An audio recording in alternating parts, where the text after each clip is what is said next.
poorly performing team has these inequalities. And a high-performing team has much greater equality. And this is the patterns of communication that are working across this group, okay? The first ones, look, these two guys are not saying anything. That's why, and these guys with the yellow, they're doing all the talking or most of the talking. And they're talking to each other. He's not talking to him very much. And this was a real example. They watched this happening in this company. And this was a multinational company with different nationalities as well. And then they advised them, this is what's happening. This is what we recommend you do. You shut up a little bit. You start talking a little bit. And they came up with greater results because they were doing this. And what he said was that we found that the patterns of communication to be the most important predictor of a team's success.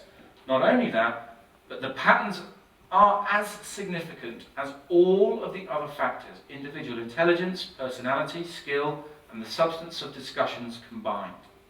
Everything else, even the words you choose to say, are not as important as the ability to communicate and the pattern of equality of listening and talking. And for some people, God knows, it's so hard for them to listen. And other people, it's very hard to speak up. But within your teams, you've got to encourage people to share equally. If you're quieter, if you've got ideas, you have to speak up. If you're a more dominant person who tends to be very task-focused, you've got to rein yourself in a bit and start mining the rest of the team for ideas, okay? Now, one example of what he did is he went into a call center company, and I find it hard to imagine a less team-orientated role, a call center operator, just you on the phone with your customer the whole time. And they wanted to improve their results, they wanted to improve their engagement scores, and they asked Sandy to come in with his team. They wore the badges for a set period of time.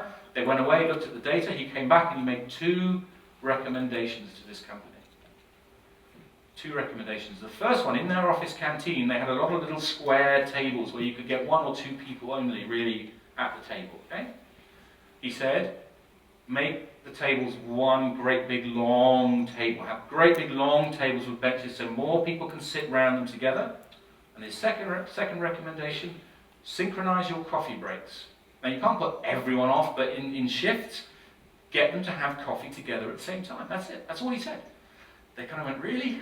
They took a risk on his advice, but they did it. They synchronized the coffee breaks. They put big tables in. Revenue went up $15 million, and employee engagement scores went up 10%. Just by creating the opportunity for people to develop those relationships. And they're sitting there having coffees.